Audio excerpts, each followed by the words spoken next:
in this comparison between logic and reasoning and emotions, it is generally the logic and reasoning which is given more importance. But you see, rationality alone is not going to bring you peace. Yes, it is potent, it is highly effective in daily living, and it is very, very useful in solving daily living problems. But you see, its effectiveness is only up to a limit. Beyond that, it fails. And you will see that people who are extremely rational, intellectual, with a very strong intellectual knowledge of things, ideas, concepts, such people often experience a lot of isolation, loneliness, and depression. You see, why this happens is because this whole thing, which is intellect, is given too much importance and rest of the faculties are ignored. Where mind is vast, it is huge. So it is important to give weightage to other aspects also. But first, let's understand what the other aspects are. So the inner instrument, or the antakarna, is a part of the subtle body or sukshma sharira. Now it has 4 components: manas, chitta, buddhi, ahankara. Manas is mind and thinking. Chitta is memory, which includes the subconscious. Intellect is buddhi, or buddhi is intellect. And finally, we have ahamkara, which is the ego. But you see, there are no clearly defined boundaries between these. So, intellect is the part of the ego mind system, the separative system. Therefore, it is by nature dualistic, which is dividing into 2. Now, young people are fascinated by rationality. They are fascinated by logics, emotion. It has a very strong appeal to them. And they're young, there's vitality in them. They're exploring, their minds are highly malleable, and they're going through that stage where impressions are strong for them. So they get influenced by new theories, by new ideas. But as a person ages, what they realize is that a little mix of emotional component is also required to bring out the perfect balance, to enjoy life in its entirety. For example, in your relationships, if you're trying to make a relationship work and you're relying solely on logic and reason to convince your partner that you love them, that you're there for them, or that you're trying to bridge things with your loved ones, whoever it is, and you're using logic alone, reasoning alone, it's not going to help. There will be no reaching through them. They will put up a wall, a defense against your logic, which will always be stronger. Because in the fight of emotions and logic, always the emotion wins, because emotion is part of the animalistic center. So when it is strong, it will not listen to logic and reasoning at all. It will crush logic and reasoning right there. Doesn't matter how many arguments you give. Doesn't matter how right you are. So you see, sometimes in relationships, it is okay to not be right. Either you can be right or you can have a relationship. So a good mix of both is actually beneficial, and both are required. It's not that you have to go purely emotional. That is also a problem.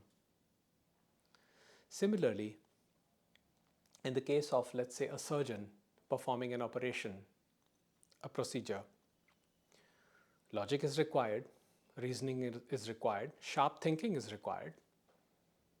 But at the same time, if a little bit of the right emotion is mixed, then something wonderful happens. The work is more effective, the procedure is more effective because it comes out of compassion. So, rationality mixed with the right amount of emotion in certain situations and vice versa brings out the true compassion. Because without compassion, there is no meaning. There is no meaning to any skill, there is no meaning to any theory, any logic, any concept. If it is devoid of compassion, it is not going to bring any harmony, any peace in daily living. But when the mind gets strengthened and focuses only on the intellect, ignoring the other faculties of mind, it is just sharpening one tool. So imagine 4 wires through which electricity is passing. Now, if the load is distributed equally, all the wires work perfectly, the system works perfectly. But if all the load is passed on to one wire, the whole system will malfunction and there will be a burnout because that one wire will be overloaded and it will burn. And so is the intellect. When it is busy all the time proving itself to be right, because it is part of the egoic mind, it cannot be separated from that. So when intellect is all you sharpen, what you find yourself is you become isolated. You don't have anybody to talk to because nobody relates to you.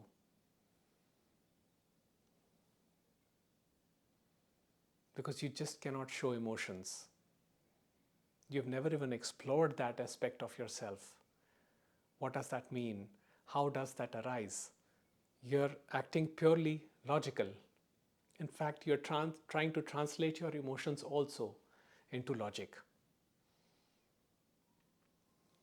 So, the natural consequence is depression, is loneliness. And it is seen that people who are very intelligent often face a lot of loneliness. They cannot find friends. They cannot associate with other people. Sometimes there is an air of superiority in their minds. They think that just because they know something, that because they are more logical, they are more centered, they are more valuable. Yes, of course, they are more valuable in a particular situation where they are needed. But when it comes to mixing up with humans, that alone does not help. It is a good trait, but that alone does not help. So the right cocktail needs to be prepared. Right amount of logic mixed with right amount of emotion will bring out pure compassion. Now, what is the right amount? That varies from individual to individual because all of us have different conditioning. There is no one recipe. There is no one set of proportions which are right for all human beings. That is something you have to decide. How much rational and how much emotional are you going to be in life? But you see, you cannot separate this whole process. This is what life is. So when you mix the right ingredients, what naturally happens as a result is awareness. Because you see, even rationality and logic is awareness. It is revealing in nature. It comes out to reveal itself. So are emotions. They come out to reveal themselves. So it is all being revealed in consciousness, in this oneness, which is binding this beautiful arrangement together. But we create violence because we try to separate the two. We give emphasis on one thing, and usually it is done because we feel that a person who is emotionally impulsive is not useful for the society. We feel that such people are menace to the society. What we don't see is that we are creating a wall, and we are using logic and reason to suppress our own emotions. You see, their impulsivity creates a problem in me because I'm pushing down something within myself. I don't want to experience it. Therefore, I use the sword of logic to cut. I'm separate from you. I don't want to associate with you because you are less intelligent human being and I'm more intelligent because I have the power of logic. I have science backing me up. Whereas, the interesting thing is that science keeps changing. So what is true today may not be true tomorrow. At one point of time, we were so sure that we are the center of the universe that anybody who wanted to challenge that assumption would be persecuted. We were so sure about it. And we would give all sorts of logic and reasoning to come up with the right justification that why Earth has to be the center. You see that the emotions are truly never divorced from logic. There is always an undercurrent of emotion in the form of restlessness, which is running. We are not able to identify it. Let me give you an example. A person, let's say, wants to prove that God is evil, and let's say that person is highly logical. He likes to prove everything. He or she they like to prove everything using logic, using reasoning, using scientific temperament. So they would actually come up with mathematical equations to prove that there is a God, and to also prove that not just there is a God, but there is a God that is evil. And they will ultimately conclude that because God is evil, humanity is also evil. What they are forgetting or what they are not aware of is that behind that logic which is appearing, behind that rationality which is showing up as a facade, there is an undercurrent of emotional distress which is driving this whole mechanism, trying to prove its point to become right, to be proved right. The need to be right, the need to be correct. How do I know? Am I right or wrong? I don't know. I may be wrong completely. Is this the truth? No, it's just a concept that I'm putting forward. You can listen to this concept and then you can decide on your own whether this is useful for you or not. And this is something which you can verify through your own personal experience. You don't need scientific data, proof external. You can use it in your own life and see how it serves you. Try to be logical with everyone and see what happens to your relationships. Try to be emotional with everyone and see what happens. Even you being emotional will not create so much of a problem as you being rational. When you're extremely rational, people will not be able to connect with you. So sometimes to connect with people, you have to create the right emotion within yourself, or let's say not the right emotion. You have to be aware of the emotional undercurrent that is running and driving this whole mechanism. Because in the fight of emotions and reasoning, it is always the emotion that wins. Emotion comes from the primitive center. Therefore, it is much more powerful. Now, you can do practices like meditation, yoga, to strengthen your frontal lobes, the prefrontal cortex, and your and your rational system will become strong. But it has its limit. Sometimes when high stress situations come up, this whole logical system will completely collapse and will be overtaken by the animalistic, primitive, emotional system. So, does that mean you are a less intelligent person? I don't think so. Because external circumstances are not in your control. These emotions are also not in your control. All you can do is just be aware of them and see what works how, and then act accordingly. So ultimately, what happens is when you live with awareness, you will find that you are creating this beautiful cocktail of rationality.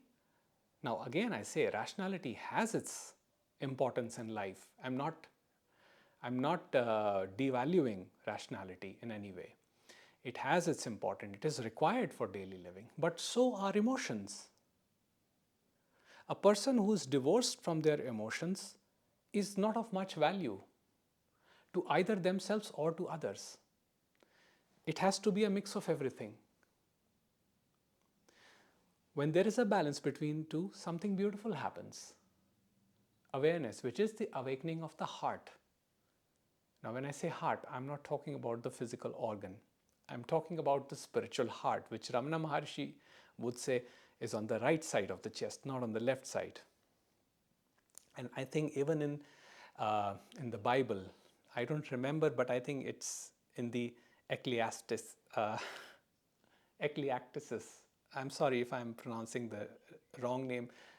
If any of you can correct me in the comments and write the correct name, that will be really helpful for me. But it says that a fool's heart is on the left side. The wise man's heart is on the right side. Something like this is there in the Bible because it was mentioned in one of Ramana Maharishi's books. What it simply means is it is a beautiful concept. And with this entire dimension of mind, with this full immersive experience of emotions, logic, beauty, creativity, all kinds of thinking, logical thinking, working mind thinking, it is beautiful.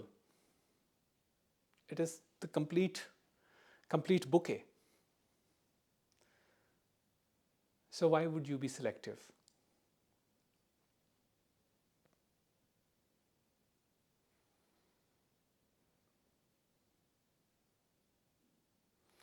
So the whole pointer is that these two aspects, logic and emotion, they are being ignited by one awareness, consciousness. When one abides in that awareness, this balance happens by itself naturally. And whatever is required in whichever proportion, that also automatically happens without you trying to do anything as such. Which brings out this beautiful interhuman interaction, or what we call life and its flow.